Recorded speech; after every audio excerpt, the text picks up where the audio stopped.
Alright, magandang gabi po sa inyong lahat mga kababayan, Batang Maynila to it's.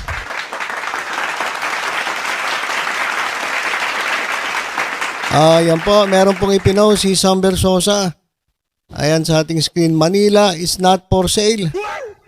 Grabe Grabe ka Sam Versosa. Sino yung pinatatamaan mo, Sam Versosa?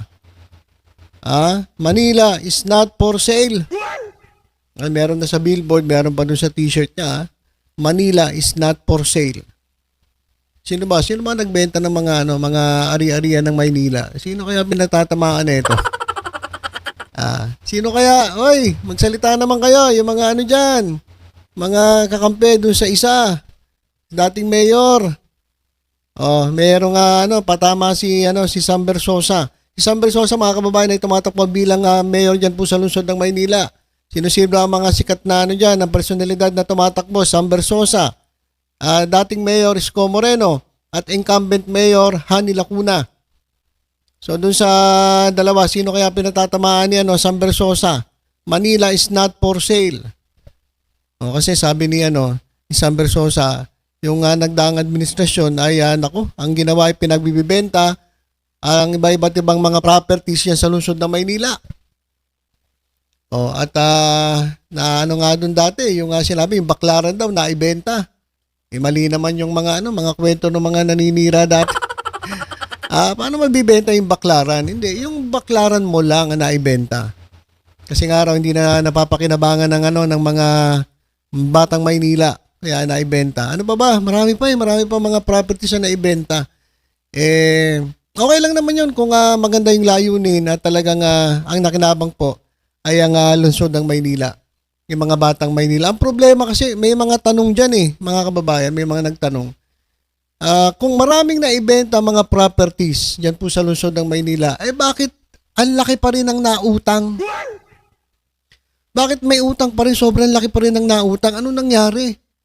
Naibenta na yung iba't ibang mga properties, tapos nabaon pa rin sa utang ang lungsod ng Maynila. Ba't nagkaganon? Ang nangyari kasi mga kababayan, nagpatayo sila ng mga eskwelahan, mga hospital, mga kababayan, mga health centers, yung Manila Zoo, ni-revive nila mga kababayan. So talagang nangutang yung dating mayor. At ang nangyari, nagbenta ng ibang mga properties na nag-justify naman nila na talagang kinakailangan na nilang ibenta kasi para naman ito sa mga batang Maynila. Kaso ang tanong, ngayon nga nabenta, bakit nangutang pa rin ang nangutang? So, ang tanong nila mga kababayan, saan napunta yung pera? Yun ang tanong mga kababayan. Wala akong problema kung kung ibinenta Kung ang nakinabang naman mga batang Maynila. At kung nangutang para naman sa ikaunlad ng syudad, pero malabo yun mga kababayan.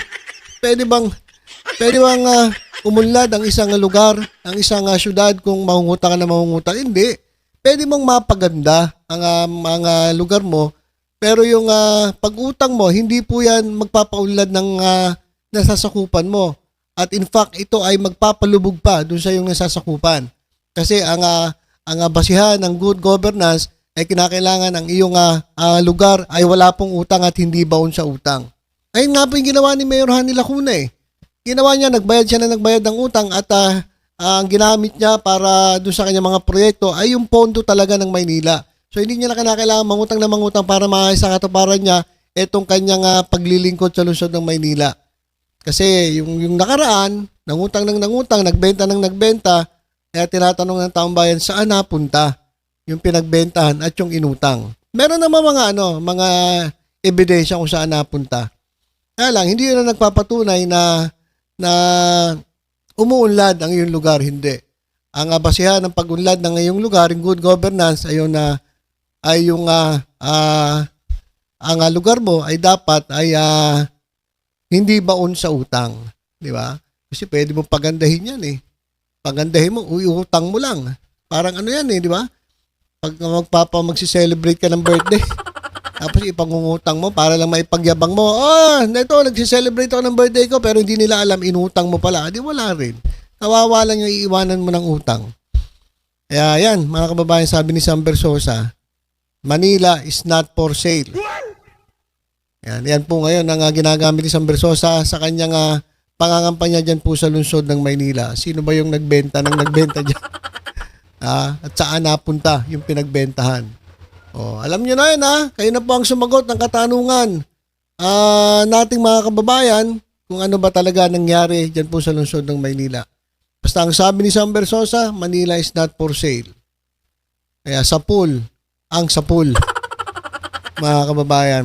Kaya ito lang para sa akin po, pinakamaganda talaga sa darating na election sa 2025, piliin po natin si Mayor Hanny Lacuna at si Vice Mayor Yul Servo. Bakit po? Bakit? Kasi mas maganda mga kababayan yung ilalagay nyo sa pagka-mayor, ang ama at ina ng inyong lungsod ay yung talagang lihitimong taga Maynila. Yung talaga pong yan po nakatira at hindi po aalis dyan. Hindi yung ginagamit lang yung kanyang posisyon para po dun sa kanyang pangarap para sa mas mataas sa posisyon. Ang Mayor Hanny Lacuna natin ay hindi po nangangarap na maging presidente, vice-presidente o senator. Ang importante sa kanya, makapaglingkod siya dyan sa lungsod ng Maynila. Meron pa po siyang 2 terminong natitira. Kaya sana po mga kababayan kumahal po natin ang ating bansang Pilipinas. Hindi po tayo pipili ng ng pro-China. Hindi po tayo pipili ng mga DD shit. Hindi tayo pipili ng mga nanggugulo sa gobyerno. Pipiliin po natin yung sumusuporta sa gobyerno at sinusuportahan ng gobyerno. Iyan po.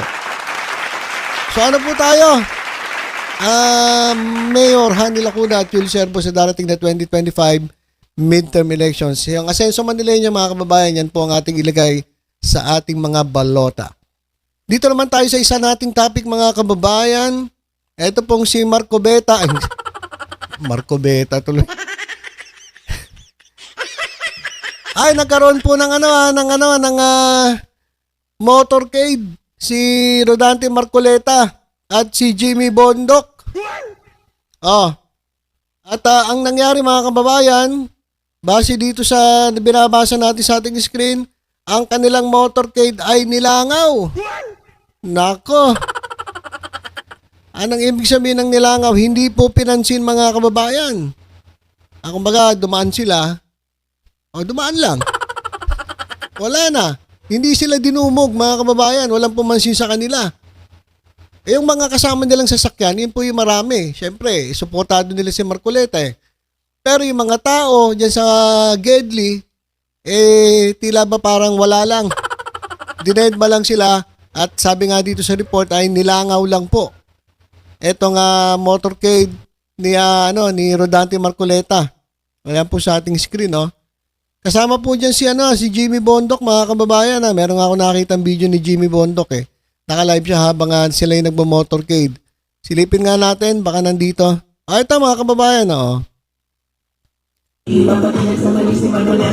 Ayan mga kababayan, so tinatahak nila ang anong lugar kaya to. Wala naman Maynila po ito, sa Recto ata ito. Tama, ayan Wala naman. Hindi sila pinapansin mga kababayan Wala man lang lumalapit Baka nagalit pa yung mga taong bayan kasi ano ba itong mga to? Wala pang kampanya, hindi pa nga legal ang pangangampanya, hindi nga pinapansin Tinignan niyo wala man lang wala man lang lumalapit para manghingi man lang ng ng t-shirt o kaya ng Ayan mga kababayan, Jimmy Bondoc, kasama po niya diyan si Marcoleta Ako saan ako po si Marcoleta diyan, magkasama ba sila? Kaway lang kayo dyan. Wala naman tao Ano ba yan? Wala Saka tingnan nyo, ang ginagawa na itong mga tulonggis na to, naka-stop pero dire-diretso sila. Ba't pinapayagan nyo yan? Pina-stop ninyo yung mga yung mga lehitimo mga biyahero para dumaan lang to. Sino ba to? Hindi nga pinapansin Siguro nagagalit siguro yung mga tao dyan, na naka-stop. Pinahinto yung mga nandiyan sa traffic para dumaan itong si Jimmy Bondoc at si Marcoleta. Wala man lang lumalapit sa kanila Ano tawag dyan? Tama yung sinabi doon sa caption, nilangaw. Nilangaw lang mga kababayan. Hindi nga sila nilalapitan eh. May nakikita ba kayo mga kumakaway sa kanila? Wala, si Jimmy Bonlock lang. Pag ganyan-ganyan lang. Oh. Hindi pa sumusunod sa patakaran ng traffic. Oh,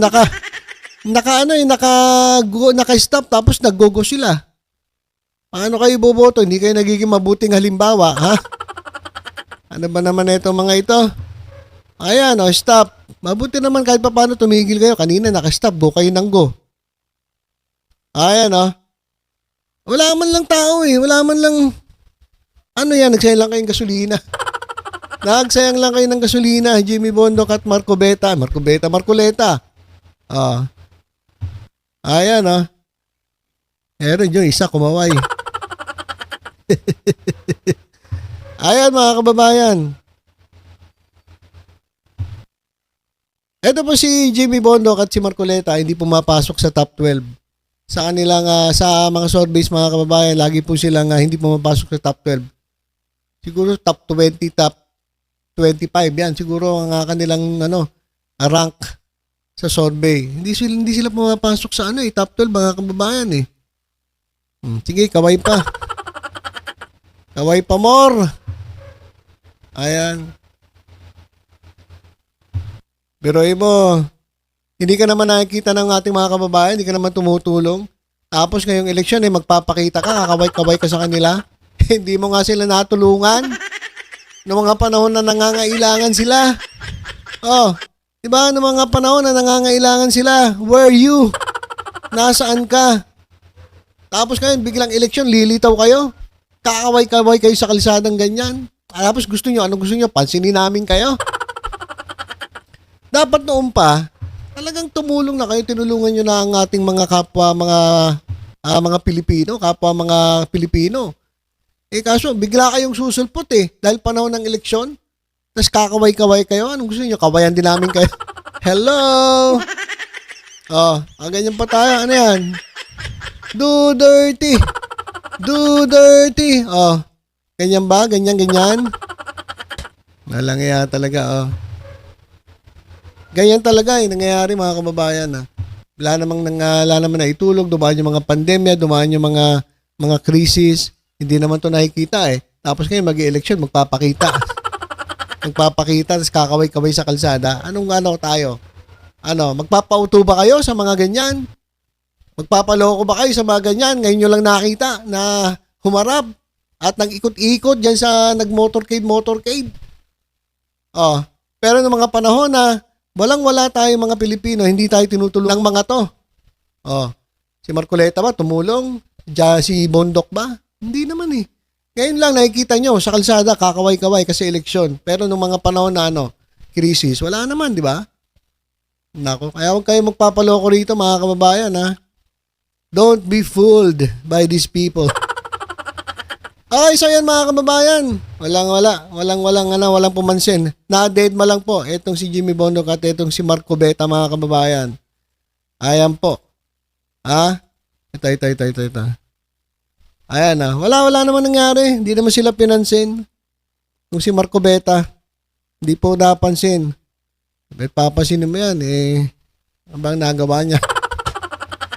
Pagtanggol si Sara Duterte. Kaya tayong mga botante, di na Marami kaming pipili, mas magagaling at talaga maglilingkod para sa taong bayan. Okay, so yun lang po muna mga kababayan. Basta tutok-tutok lang po dito sa Batang Maynila to sa iba pang updates. Ingat po tayong lahat. God bless po.